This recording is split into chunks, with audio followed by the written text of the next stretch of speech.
Welcome to learn with Reena miss. നമ്മളിന്ന് കെമിസ്ട്രിയുടെ രണ്ട് ടോപ്പിക് മിസ് ഇട്ടിരുന്നു. റൂദർഫോർഡ്സ് മോഡലും ബോർ മോഡലും ഓഫ് ആറ്റം. അതിൻ്റെ തൊട്ടടുത്ത ടോപ്പിക് ആയിട്ടുള്ള mass number and atomic number ആണ് മിസ് ഇന്ന് ക്ലാസ് എടുക്കാനായിട്ട് പോകുന്നത്. ക്ലാസ്സുകൾ വൈകുന്നതുകൊണ്ട് ക്ഷമിക്കണം, സമയത്തിൻ്റെ കുറവാണ്. എന്നാലും ഞാൻ ഇടാൻ ശ്രമിക്കാം. നോക്കൂ, mass number and atomic number നിങ്ങൾക്ക് എല്ലാവർക്കും ടെക്സ്റ്റ് കിട്ടിയിട്ടുണ്ടാവും. ടെക്സ്റ്റ് ബുക്കിലെ പേജ് നമ്പർ 16 എടുക്കാം. പേജ് നമ്പർ 16 ഒരു കോളം കൊടുത്തിട്ടുണ്ട് അല്ലേ? എന്താണ്? Name of particle, position in the atom, mass used for practical purpose. എന്താ പ്രാക്ടിക്കൽ പർപ്പസ് എന്ന് പറഞ്ഞു കഴിഞ്ഞാൽ കൃത്യമായിട്ടുള്ള മാസ് അല്ല, നമുക്ക് കാൽക്കുലേഷൻസിനും ഒക്കെ വേണ്ടിയിട്ട് നമ്മൾ യൂസ് ചെയ്യുന്നതാണ്. അതായത് കറക്റ്റ് തന്നെ മാസ് അല്ല ഈ കൊടുത്തിരിക്കുന്നത് കേട്ടോ. അപ്പോൾ ഏതൊക്കെയാണ് പാർട്ടിക്കിൾസ്? ഒരു ആറ്റത്തിലെ പാർട്ടിക്കിൾസിന് എല്ലാവർക്കും അറിയാം. പ്രോട്ടോൺ ഉണ്ട്, ന്യൂട്രോൺ ഉണ്ട്, പിന്നെ ആരാ ഉള്ളത്? ഇലക്ട്രോൺ ഉണ്ട്. അങ്ങനെ 3 ആളുകളാണ് ഒരു ആറ്റത്തിന്റെ ഉള്ളിലുള്ളത്, right? Position in the atom എന്താണ്? പ്രോട്ടോൺ എവിടെയാ കാണാ? പ്രോട്ടോൺ നമുക്കറിയാം ആറ്റത്തിന്റെ ന്യൂക്ലിയസിലാണ്. റൂദർഫോർഡ് പറഞ്ഞിട്ടുണ്ട് അല്ലേ? ന്യൂക്ലിയസ് എന്ന് പറഞ്ഞു കഴിഞ്ഞാൽ വളരെ മാസീവ് ആയിട്ടുള്ള ഒരു ഭാഗമാണ്. അതിനുള്ളിലാണ് ആരൊക്കെ ഉള്ളത്? പ്രോട്ടോണുകളും ന്യൂട്രോണുകളും ഉള്ളത്. Electrons എന്താ ചെയ്യുന്നത്? Electrons are revolving around the nucleus through fixed path. That path is called orbit. Energy level ഒക്കെ നമ്മൾ പഠിച്ചതാണ്. പ്രോട്ടോൺസ് എവിടെയാണ് കാണുന്നത്? ന്യൂക്ലിയസ്. പ്രോട്ടോൺസും ന്യൂക്ലിയസിലാണ്. ന്യൂട്രോൺസും എവിടെ തന്നെയാണ് കാണുന്നത്? ന്യൂക്ലിയസിലാണ് കാണുന്നത്. ഇലക്ട്രോൺസ് എവിടെയാണ് കാണുന്നത്? ഇലക്ട്രോൺസ് ന്യൂക്ലിയസിലല്ല. Electrons are revolving around the nucleus. അത് കാണുന്ന സ്ഥലത്തിന് നമ്മൾ പേര് പറയും. They are shown at orbit. അതിനെ ഓർബിറ്റിലാണ് നമ്മൾ കാണുക. അല്ലെങ്കിൽ മറ്റൊരു പേര് പറയും ഷെൽ എന്ന് പറയും. അല്ലെങ്കിൽ നമ്മൾ മറ്റൊരു പേര് പഠിച്ചിട്ടുണ്ട് എനർജി ലെവൽസ്. 3 എഴുതിയാലും ശരിയാണ്. ഇനി നോക്കൂ, mass used for practical purpose. പ്രോട്ടോണിന്റെ മാസ് നമ്മൾ എന്തായിട്ട് എടുക്കുക അറിയാമോ? 1 യൂണിറ്റ് ആയിട്ടാണ് എടുക്കുക. 1 യൂണിറ്റ്. അതിന്റെ കാരണം മിസ് പറഞ്ഞുതരാം എന്താണ്. ന്യൂട്രോണിന്റെ മാസും എന്തായിട്ട് തന്നെയാണ് എടുക്കുക? ന്യൂട്രോണിന്റെ മാസും നമ്മൾ 1. ഈ യൂണിറ്റ് എന്ന് പറഞ്ഞാൽ കിലോഗ്രാം, ഗ്രാം അതൊന്നുമല്ല. യൂണിറ്റ്, അത് 1 യൂണിറ്റ് എന്നാണ് അതിനെ പറയാം നമ്മൾ. അപ്പൊ എന്താണെന്ന് പറഞ്ഞുതരാം. ഇലക്ട്രോണിന് മാസ് ഇല്ലേന്ന് ചോദിച്ചാൽ മാസ് ഉണ്ട്. ഇപ്പൊ നിങ്ങൾ വലിയ കുട്ടികളൊക്കെ ആകുമ്പോൾ +2 പഠിക്കും. 9.1 × 10⁻⁻31. എനിക്ക് ഓർമ്മ ശരിയാണെന്ന് അറിയില്ല. ആ ഒരു ഭയങ്കര ചെറിയ 0.0031 zeros ഇടണം. എന്നിട്ട് വേണം നമ്മൾ എഴുതാൻ. അപ്പൊ നമുക്ക് എന്ത് പറയാം? അത്രയും ചെറുതല്ലേ? ഭയങ്കരമായി ചെറുതായതുകൊണ്ട് നമ്മൾ ഇലക്ട്രോണിന്റെ മാസിനെ എന്തെടുക്കുക? Nearly equal to 0. 0 എന്ന് ശരിക്കും പറയാനൊന്നും പാടില്ല. പക്ഷെ നമ്മൾ പ്രാക്ടിക്കൽ പർപ്പസിന് വേണ്ടിയിട്ട് ഇലക്ട്രോണിന്റെ മാസിനെ എന്തായിട്ട് എടുക്കും? നിയർലി ഈക്വൽ ടു 0 കേട്ടോ. 0 ആയിട്ടാണ് എടുക്കുക. 0 യൂണിറ്റ്സ്. മനസ്സിലായോ? പ്രോട്ടോൺ ഉണ്ട്, ന്യൂട്രോൺ ഉണ്ട്. Electrons are revolving around the nucleus. പ്രോട്ടോണിന്റെ മാസ് 1 യൂണിറ്റ്, ന്യൂട്രോണിന്റെ മാസും 1 യൂണിറ്റ്. ഇലക്ട്രോണിന്റെ മാസ് നെഗ്ലിജിബിൾ എന്നാ പറയാം, അത്രയും ചെറുതാണ്. അതുകൊണ്ട് നമ്മൾ അതിനെ എന്തായിട്ട് എടുക്കും? 0 യൂണിറ്റ്സ് ആയിട്ട് എടുക്കും, റൈറ്റ്? ഇനി നോക്കൂ, complete and analyse the table 1.2. നിങ്ങൾ വീഡിയോ കാണുന്നവര് മസ്റ്റ് ആയിട്ട് ടെക്സ്റ്റ് ബുക്ക് കൂടെ വെക്കണം കേട്ടോ. ഇതിനെ കാണിച്ചു തരാൻ പറ്റാത്തതുകൊണ്ടാണ്. Which are the fundamental particles whose masses are mainly responsible for the mass of an atom? ഇപ്പൊ നമ്മൾ പറഞ്ഞെന്താണ്? ആറ്റത്തിനുള്ളിൽ മാസീവ് ആയിട്ടുള്ള ഒരു ഭാഗമുണ്ട്. ആ ഭാഗത്തിന് എന്ത് പറയാം? ന്യൂക്ലിയസ് എന്ന് പറയാം അല്ലെ? റൂദർഫോർഡ് കണ്ടുപിടിച്ചിട്ടുണ്ട്. മാസീവായ ഭാഗത്തിൽ പ്രോട്ടോണുകളും ന്യൂട്രോണുകളുമാണ് ഉള്ളത്. അപ്പോൾ ഒരു ആറ്റത്തിന് മാസ്, അതാണ് ഇവിടെ ചോദിച്ചത്. Which are the fundamental particles whose masses are mainly responsible for the mass of atom? ആറ്റത്തിന് മാസ് കൊടുക്കുന്ന പാർട്ടിക്കിൾസ് ഏതൊക്കെയാണ്? പ്രോട്ടോണുകളും ന്യൂട്രോണുകളുമാണ്. മനസ്സിലായോ? അപ്പൊ അവിടെ നിങ്ങൾ എഴുതണം protons and neutrons. Give reason എന്ന് വെച്ചാൽ നമ്മൾ എന്താ പറയാ? Mass of proton is nearly equal to 1 unit. Mass of neutron is 1 unit. ഇലക്ട്രോണിന്റെ മാസ് വെരി വെരി നെഗ്ലിജിബിൾ. അത് എഴുതണ്ട, മറ്റേത് എഴുതിയാൽ മതി.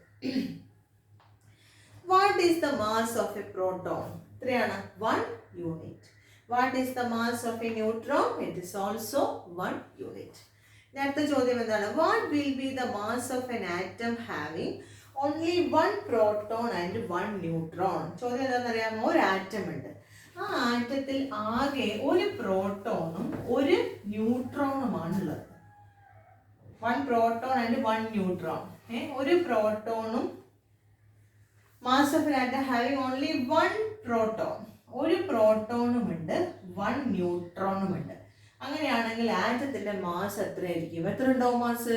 ഒരു പ്രോട്ടോൺ ഒരു ന്യൂട്രോൺ ഉണ്ടെങ്കിൽ 2 യൂണിറ്റ് ഉണ്ടാവില്ലേ? പ്രോട്ടോണിന് 1 യൂണിറ്റ്, ന്യൂട്രോണിന് 1 യൂണിറ്റ്, രണ്ടും കൂടെ ആഡ് ചെയ്യുമ്പോൾ എത്ര യൂണിറ്റ് ഉണ്ടാവും? ആ ആറ്റത്തിന് എത്ര മാസ് ഉണ്ടായിരിക്കും? ന്യൂക്ലിയസിന് എത്ര മാസ് ഉണ്ടായിരിക്കും? 2 യൂണിറ്റ്സ്. അവിടെ എഴുതി വയ്ക്കാം, 1 യൂണിറ്റ് പ്ലസ് 1 യൂണിറ്റ് 2 യൂണിറ്റ്സ്. അടുത്ത ചോദ്യം, find the mass of an atom having 2 proton and 2 neutron. വേറൊരു ആറ്റം ഉണ്ട്, അതിന് 2 പ്രോട്ടോൺ ഉണ്ട് 2 ന്യൂട്രോൺ ഉണ്ട്. എത്രയായിരിക്കും mass? 2 proton 2 units, 2 neutron 2 units. Total എത്ര യൂണിറ്റ്സ് ആണ്? 4 യൂണിറ്റ്സ്. സംശയം ഉണ്ടോ? ഇല്ലല്ലോ. അപ്പോൾ അടുത്ത ചോദ്യം നോക്കൂ. Is there any relation between total number of protons and neutrons in an atom and it's mass? അതായത് ഒരു ആറ്റത്തിലെ പ്രോട്ടോണിന്റെ എണ്ണവും ന്യൂട്രോണിന്റെ എണ്ണവും, ടോട്ടൽ പ്രോട്ടോണിന്റെയും ന്യൂട്രോണിന്റെയും കൂടെ എണ്ണം, അതും ഒരു ആറ്റത്തിന്റെ മാസും തമ്മിൽ എന്തെങ്കിലും ബന്ധമുണ്ടോ? യെസ്, ബന്ധമുണ്ട്. എന്താ ബന്ധം? ഒരാറ്റത്തിന്റെ മാസ് എന്ന് പറഞ്ഞാൽ എന്താണ്?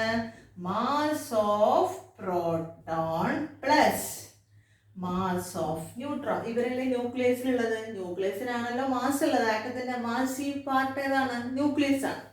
അപ്പോൾ മാസ് ഓഫ് പ്രോട്ടോണും മാസ് ഓഫ് ന്യൂട്രോണും ചേർന്നതാണ് ഒരു ആറ്റത്തിന്റെ മാസ്.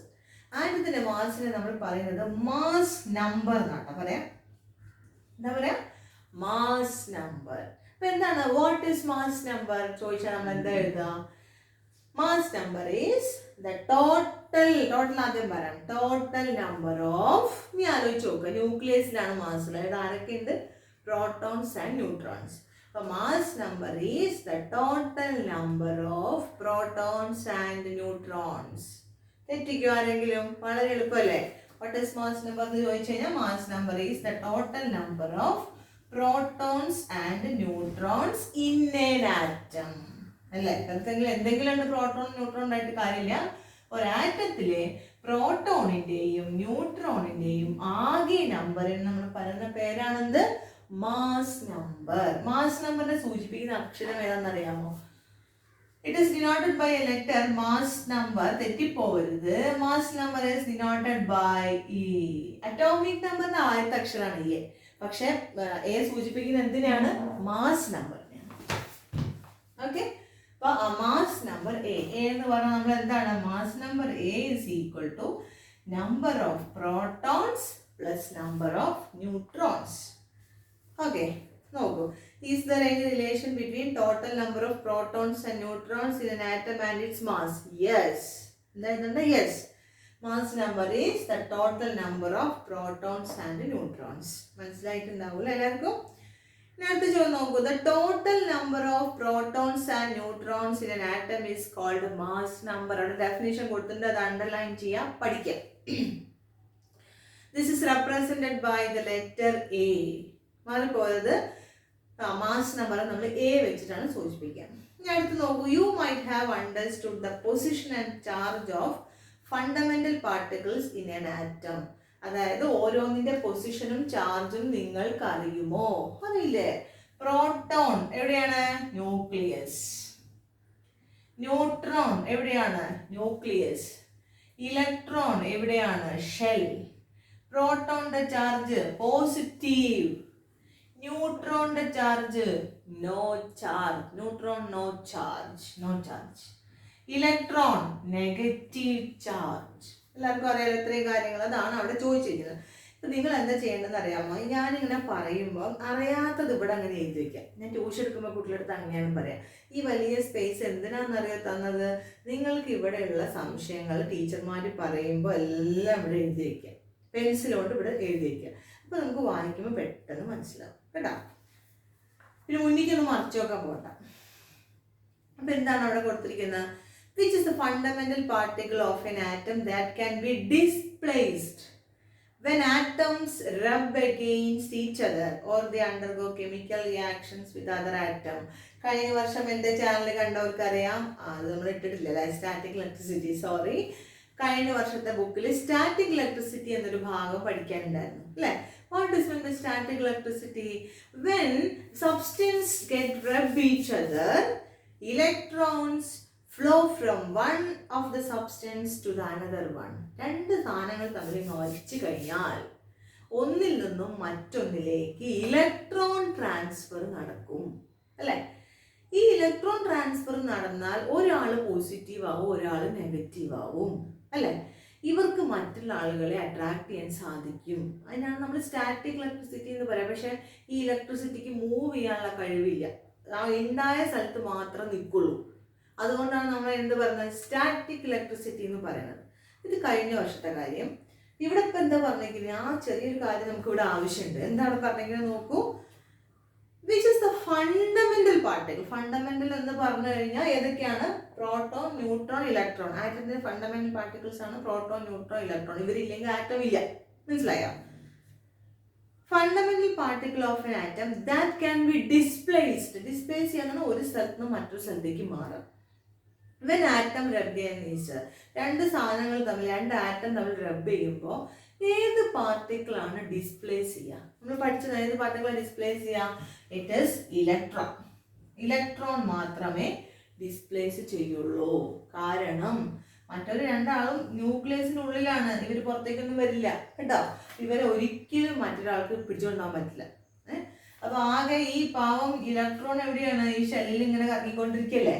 അപ്പൊ വേറൊരാൾ ഒന്നിങ്ങനെ റബ്ബ് ചെയ്യുമ്പോൾ ഇതിന് വേണമെങ്കിൽ ആകെ അങ്ങോട്ട് പോവാം, അവിടുത്തെ ആൾക്ക് വേണമെങ്കിൽ ഇങ്ങോട്ട് വരാം. അപ്പൊ എന്താണ് അവിടെ എഴുതേണ്ടത്? Which is the fundamental particle of an atom that can be displaced when atom rub against each other. ഒന്നുകിൽ റബ്ബ് ചെയ്യുമ്പോൾ, ഓർ അല്ലെങ്കിലോ they undergo chemical reactions. അത് നമുക്ക് അടുത്ത പാഠത്തിൽ മിസ് എടുത്തു തരാം. ഇപ്പൊ സോഡിയം ക്ലോറിനുമായിട്ട് റിയാക്ട് ചെയ്യുമ്പോൾ ഇലക്ട്രോൺസ് അങ്ങോട്ടും ഇങ്ങോട്ടൊക്കെ കൊടുക്കും വാങ്ങുകയൊക്കെ ചെയ്യും ഇവര്. അപ്പോഴും ആരെന്നെയാണ് കൊടുക്കുക വാങ്ങുകയും ചെയ്യുന്നത്? ഇലക്ട്രോണുകളെയാണ്. ഇപ്പൊ കെമിക്കൽ റിയാക്ഷൻ നടക്കുമ്പോഴാണെങ്കിലും റബ്ബിങ് നടക്കുമ്പോഴാണെങ്കിലും ഏത് പാർട്ടിക്കിൾ മാത്രമേ ഡിസ്പ്ലേസ്മെന്റ് സംഭവിക്കുള്ളൂ? ഇലക്ട്രോണിന് മാത്രമേ സംഭവിക്കുള്ളൂ. അല്ലാതെ പ്രോട്ടോണോ ന്യൂട്രോണോ ഒന്നും പോവില്ല. മനസ്സിലായോ? Give reason. എന്താണ് റീസൺ? എന്താണ്? Electrons are loosely bounded. അവർ വളരെ ലൂസായിട്ട് അവിടെ ബൗണ്ട് ചെയ്ത് വെച്ചിരിക്കുകയാണ്. So they can easily displaced കേട്ടോ. അതുകൊണ്ട് അവർക്ക്, അല്ലെങ്കിൽ electrons are revolving around the nucleus, അതുകൊണ്ടാണ് അവർക്ക് പോകാൻ പറ്റും. മറ്റവർ അങ്ങനെയല്ല, അതിൻ്റെ ഉള്ളിലാണ് ഇരിക്കുന്നത്, സെൻട്രലിലാണ് ഇരിക്കുന്നത് കേട്ടോ. അവിടെ വരെ എത്തണ്ടേ. അപ്പോൾ ഔട്ടർ മോസ്റ്റിലുള്ള ന്യൂക്ലിയസിന്റെ പുറത്താണ് electron. Electrons are outside the nucleus and they are loosely bounded. Okay, മനസ്സിലായല്ലോ? ഇനി അടുത്ത് നോക്കൂ. Since atom is electrically neutral. എന്താ അത്? ആറ്റം ഇലക്ട്രിക്കലി ന്യൂട്രൽ ആണ് നമുക്കറിയാം. അതായത് ആറ്റത്തിന് ചാർജ് ഇല്ല. എന്താ കാരണം? ഒരാറ്റത്തിൽ 10 പ്രോട്ടോൺ ഉണ്ടെങ്കിൽ അവിടെ 10 ഇലക്ട്രോൺ ഉണ്ടാവും, ഉറപ്പായിട്ടും ഉണ്ടാവും. അപ്പൊ 10 പോസിറ്റീവും 10 നെഗറ്റീവും ചേർന്നാൽ എന്താവും? ചാർജ് എന്താവും? 0. ഒരാറ്റത്തിനും ചാർജ് ഉണ്ടാവില്ല കേട്ടോ. ഒറ്റയ്ക്ക് നിൽക്കുകയാണെങ്കിൽ ഒരാൾക്കും ചാർജ് ഉണ്ടാവില്ല. അതാണ് ഇലക്ട്രിക്കലി ന്യൂട്രൽ എന്ന് പറയുന്നത്. അതായത് എത്ര പ്രോട്ടോൺ ഉണ്ടോ അത്രയും ഇലക്ട്രോൺ ഉണ്ടാവും, തീർച്ചയായിട്ടും ഉണ്ടാവും. Since atom is electrically neutral, atom electrically neutral ആയതുകൊണ്ട് the number of protons and electrons are equal. നമുക്കറിയാലോ അത് പ്രോട്ടോണും ഇലക്ട്രോണും ഈക്വൽ ആണ്. The proton in an atom do not undergo any change in any of the circumstances mentioned above. അതായത് നേരത്തെ നമ്മൾ പറഞ്ഞു റബ്ബ് ചെയ്യുമ്പോൾ ഇലക്ട്രോൺ പോവും, അല്ലെങ്കിൽ ഇലക്ട്രോൺ കൂടെ വരും. കെമിക്കൽ റിയാക്ഷൻ നടക്കുമ്പോൾ ഇലക്ട്രോൺ പോവുകയും വരികയും ചെയ്യും. പക്ഷേ പ്രോട്ടോണുകൾക്ക് ഒരിക്കലും ഒരു മാറ്റവും സംഭവിക്കില്ല. ഹെൻസ്, അതുകൊണ്ട് the number of protons in an atom gains utmost significance. അപ്പോൾ ഒരു മാറ്റവും സംഭവിക്കാതെ നിൽക്കുന്ന ആൾക്കാർക്ക് നല്ല പ്രാധാന്യം ഉണ്ടാവും അല്ലേ. ഇത് തോന്നുമ്പോൾ അങ്ങോട്ട് പോവാം, അങ്ങോട്ട് വരും, അങ്ങോട്ട് പോവാം, അങ്ങനെ ഒരു രസം ഉണ്ടാവില്ല. അവർക്കൊരു ഐഡന്റിറ്റി ഉണ്ടാവില്ല അല്ലേ. അപ്പം ഐഡൻറ്റിറ്റി ഉണ്ടാകുന്ന എപ്പോഴാണ്? സ്വഭാവത്തിൽ നമ്മൾക്ക് എപ്പോഴും ഒരു ഐഡൻറ്റിറ്റി വേണം അല്ലേ, ഞാനിത് ചെയ്യുള്ളൂ, അങ്ങനെ ഒരു കാര്യം വേണം. അല്ലാതെ അവരെ കാണുമ്പോൾ അത് ചെയ്യും, ഇവരെ കാണുമ്പോൾ ഇത് ചെയ്യും, അതായത് ഐഡൻറ്റിറ്റി ഇല്ല. ഇവിടെ ആർക്കാണ് ഒരു ആറ്റത്തിൽ ഐഡൻറ്റിറ്റി ഉള്ളത്? പ്രോട്ടോൺസിനാണ്. അതുകൊണ്ട് നോക്കൂ, therefore an atom is identified by the number of protons in it. ഒരാറ്റത്തിൽ നമ്മൾ ഐഡന്റിഫൈ ചെയ്യുന്നത് അതിലുള്ള പ്രോട്ടോണുകളുടെ നമ്പർ നോക്കിയിട്ടാണ് കേട്ടോ. therefore an atom is identified by the number of protons in it.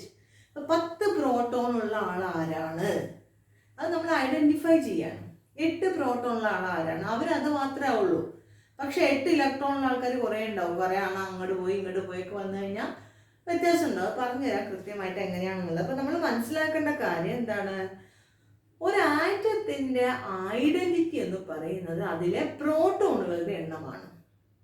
പ്രോട്ടോണും ഇലക്ട്രോണും തുല്യമാണെങ്കിലും എന്തുകൊണ്ടാണ് ഇലക്ട്രോണിൻ്റെ എണ്ണം എന്ന് പറയാത്തത്?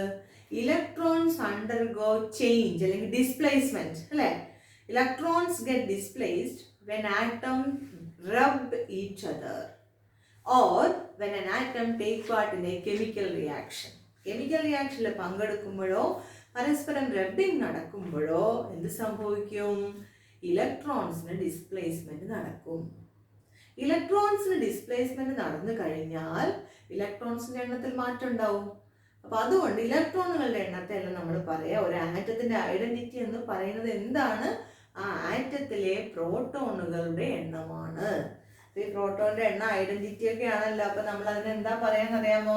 ഒരു ആറ്റത്തിലെ നമ്പർ ഓഫ് പ്രോട്ടോൺസ് എന്ന് പറയുന്നതാണ് ആ ആറ്റത്തിന്റെ ഐഡന്റിറ്റി. അപ്പോൾ ആ ഐഡന്റിറ്റി നമ്പറിന് നമ്മൾ എന്താ പേര് പറയാന്നറിയാമോ? Atomic number. എന്താ പറയാ? Atomic number. അപ്പൊ എന്താണ് അറ്റോമിക് നമ്പർ എന്ന് പറയുന്നത്? സൂചിപ്പിക്കുന്ന അക്ഷരം Z ആണ്. Z. Okay. What is atomic number? Atomic number is the number of protons in an atom. ഈ അറ്റോമിക് നമ്പറിന് നമ്മൾ എന്താ പറയാന്ന് പറയാ? ഒരു ആറ്റത്തിന്റെ ഐഡന്റിറ്റി കാർഡ് എന്നാണ് പറയാ. എന്താ പറയാ? ഐഡന്റിറ്റി കാർഡ് എന്നാ പറയാ. ഒരാളുടെ ഐഡന്റിറ്റി കാർഡ് എന്ന് പറഞ്ഞാൽ എല്ലാം ഉണ്ടാവുമല്ലോ അല്ലെ. അപ്പോൾ ഒരു ആറ്റത്തിന്റെ ഐഡന്റിറ്റി കാർഡ് എന്ന് പറഞ്ഞാൽ എന്താണ്? അറ്റോമിക് നമ്പർ ആണ്. സൂചിപ്പിക്കുന്ന അക്ഷരം Z ആണ്. നമ്മൾ 2 കാര്യങ്ങൾ പഠിച്ചു. മാസ് നമ്പർ എന്ന് പറഞ്ഞു കഴിഞ്ഞാൽ ന്യൂക്ലിയസിലേക്കാണ് നിങ്ങൾ നോക്കേണ്ടത്. മാസ് ന്യൂക്ലിയസിലാണ്. അവിടെ ആരൊക്കെ ഉണ്ട്? Protons and neutrons. Total number of protons and neutrons is called mass number. ഇനി എന്താ അറ്റോമിക് നമ്പർ എന്ന് പറഞ്ഞാൽ? അറ്റോമിക് നമ്പർ എന്ന് പറഞ്ഞു കഴിഞ്ഞാൽ ഒരു ആറ്റത്തിന്റെ ഐഡന്റിറ്റിയാണ്. ഒരു ആറ്റത്തിന്റെ ഐഡന്റിറ്റി എന്ന് പറഞ്ഞു കഴിഞ്ഞാൽ അതിൽ സ്ഥിരമായി ഇരിക്കുന്ന ആളാണ്. സ്ഥിരമായി ഇരിക്കുന്ന ആളാരാണ്? പ്രോട്ടോൺ ആണ്. ഒരു മാറ്റവും വരില്ല. പ്രോട്ടോണിന്റെ എണ്ണവും ഇലക്ട്രോണിന്റെ എണ്ണവും തുല്യമാണ് എല്ലാ ആറ്റത്തിലും. പക്ഷേ നമ്മൾ എപ്പോഴും അറ്റോമിക് നമ്പർ എന്ന് പറയുമ്പോൾ ആരുടെ എണ്ണത്തെയാണ് നോക്കേണ്ടത്? നമ്പർ ഓഫ് പ്രോട്ടോൺസിനെയാണ് നമ്മൾ നോക്കേണ്ടത്. മനസ്സിലായ? പണ്ട് മിസ്സൊക്കെ പഠിക്കുന്ന കാലത്ത് number of protons or number of electrons എന്ന് പഠിച്ചിരുന്നു കേട്ടോ. പക്ഷെ ഇപ്പൊ ഒന്നുകൂടെ ക്ലിയർ ആയിട്ട് ഇപ്പൊ എന്താ പറയുന്നത്? Number of protons in an atom is called atomic number. Okay. താഴെ കൊടുത്ത് നോക്കൂ. The total number of protons in an atom is called atomic number. The letter Z is used to represent the atomic number. Okay. If you know the atomic number of an atom, the number of which all particles can be found. ഇപ്പൊ നമുക്ക് ഒരു ആറ്റത്തിന്റെ atomic number അറിയാമെന്ന് വിചാരിക്കാം. ഒരു ആറ്റത്തിന്റെ atomic number 10 ആണ്. ഇപ്പൊ സോഡിയത്തിന്റെ atomic number 11 ആണ്. 11 നമുക്ക് എന്തൊക്കെ മനസ്സിലാവും? സോഡിയത്തിൽ 11 പ്രോട്ടോണും ഉണ്ടായിരിക്കും, 11 ഇലക്ട്രോണും ഉണ്ടാവും കേട്ടോ. പോസിറ്റീവ്. അപ്പോഴല്ലേ സോഡിയത്തിന്റെ ചാർജ് 0 വരുള്ളൂ. 11 പ്ലസും ഉണ്ടാവും, 11 മൈനസും ഉണ്ടാവും. മനസ്സിലായോ? ഇനിയിപ്പോൾ സോഡിയം കെമിക്കൽ റിയാക്ഷനിലൊക്കെ പങ്കെടുത്താലും പ്രോട്ടോൺ 11 തന്നെയാവും, പക്ഷെ ഇലക്ട്രോൺ 11 ആവില്ല കേട്ടോ. വ്യത്യാസം വരും. അപ്പം അതുകൊണ്ടാണ് നമ്മൾ എപ്പോഴും പ്രോട്ടോണിൻ്റെ എടുക്കുന്നത്. അപ്പോൾ ഒരു അറ്റോമിക് നമ്പർ 11 എന്ന് പറഞ്ഞു കഴിഞ്ഞാൽ, അറ്റോമിക് നമ്പർ X എന്ന് പറഞ്ഞു കഴിഞ്ഞാൽ പ്രോട്ടോണും അത് തന്നെയാണ്, ഇലക്ട്രോണും അത് തന്നെയാണ്. ഓക്കെ. താഴെ നോക്കൂ. If you know the atomic number of an atom, the number of which all particles can be found. ഇതിനൊക്കെ എഴുതാൻ പറ്റും. അവിടെ എഴുതണം protons and electrons. Give reason. എന്താ reason? protons and electrons are opposite in charge. Like number of protons is always equal to number of electrons. Since atom is electrically neutral, number of protons is equal to number of electrons. അതാണ് അവിടെ ഈ reason എഴുതേണ്ടത് കേട്ടോ. Proton എണ്ണം electron എണ്ണം തുല്യമാണ്, കാരണം atom electrically neutral ആണ്. Okay. What is in case you know the mass number? Mass number അറിഞ്ഞാൽ നമുക്ക് എന്തൊക്കെ അറിയാൻ പറ്റും? ഇലക്ട്രോൺ അറിയാൻ പറ്റില്ല, പ്രോട്ടോണിനെയും ന്യൂട്രോണിനെയും മാത്രമേ അറിയാൻ പറ്റുള്ളൂ. ഓക്കെ. അപ്പോൾ അതുമായിട്ട് ബന്ധപ്പെട്ടിട്ട് നമുക്ക് അവിടെ ഒരു കോളം കൊടുത്തിട്ടുണ്ട്. എന്താ നമുക്ക് നോക്കാം. എന്താണ് ആ കോളത്തിൽ കൊടുത്തിട്ടുള്ളത് നോക്കിയേ. അറ്റോമിക് നമ്പർ എന്ന് പറഞ്ഞു കഴിഞ്ഞാൽ number of protons or number of electrons അല്ലേ. അറ്റോമിക് നമ്പർ എന്താണ്? Number of protons or number of electrons. ശരിയാണല്ലോ. ഈ രീതിയിലുള്ള വരയുടെ ഇലക്ട്രോണിന്. എന്താണ് മാസ് നമ്പർ എന്ന് പറഞ്ഞു കഴിഞ്ഞാൽ? Mass number is equal to number of proton plus number of neutrons. മനസ്സിലായോ? നമ്പർ ഓഫ് പ്രോട്ടോണും നമ്പർ ഓഫ് ന്യൂട്രോണും കൂടെ ചേർന്നാണ് മാസ് നമ്പർ. ഇനി നമ്പർ ഓഫ് ന്യൂട്രോൺ കാണാൻ നമുക്ക് എന്ത് ചെയ്താൽ മതി? നമ്പർ ഓഫ് ന്യൂട്രോൺ എന്ന് പറയുന്നതാണ്. നമ്പർ ഓഫ് ന്യൂട്രോൺ കാണണമെങ്കിൽ മാസ് നമ്പർ എന്ന് നമ്പർ ഓഫ് പ്രോട്ടോൺ മൈനസ് ചെയ്താൽ പോരെ. ഇത് എങ്ങോട്ട് കൊണ്ടുവരാം? അപ്പൊ നമുക്ക് ന്യൂട്രോൺ കിട്ടില്ലേ? നമുക്ക് വേണ്ടത് നമ്പർ ഓഫ് ന്യൂട്രോൺ ആണ്. Number of neutron equal to നമ്മൾ കഴിഞ്ഞ വർഷം ഇക്വേഷനിൽ പഠിച്ചാണ്, പ്ലസ് ഇപ്പുറത്തേക്ക് എടുത്ത് എന്താവും? മൈനസ്. അപ്പൊ എന്ത് ചെയ്യണം? Mass number minus number of proton ആണല്ലോ. ഇനി mass number minus number of proton നമ്മൾ വേറൊന്നുകൂടെ പറയും. എന്താ നമ്പർ ഓഫ് പ്രോട്ടോൺ എന്ന് പറഞ്ഞാൽ? It is atomic number. അപ്പോൾ atomic number is equal to number of neutron. ഇപ്പൊ ന്യൂട്രോൺ കാണാൻ എളുപ്പ വഴിയുണ്ട്. ന്യൂട്രോൺ കാണാൻ mass number A minus atomic number Z. Neutron is equal to A minus Z. എളുപ്പല്ലേ? ഇനി എന്താ ഉള്ളത്? അടുത്ത പേജിൽ എന്താ ഉള്ളത്? അടുത്ത പേജിൽ നമ്മൾ പഠിക്കാൻ പോകുന്നത് വേറൊരു കാര്യമാണ്, ഇലക്ട്രോണിക് കോൺഫിഗറേഷൻ. അത് നമ്മൾക്ക് അടുത്ത ക്ലാസ്സിൽ എടുക്കാം അല്ലേ. ഓക്കെ. ഇപ്പോൾ തൽക്കാലം ഇപ്പോൾ നമ്മൾ നിർത്താണ്. അടുത്ത ക്ലാസ്സിൽ അടുത്ത കാര്യം പഠിക്കാം. ഓക്കെ.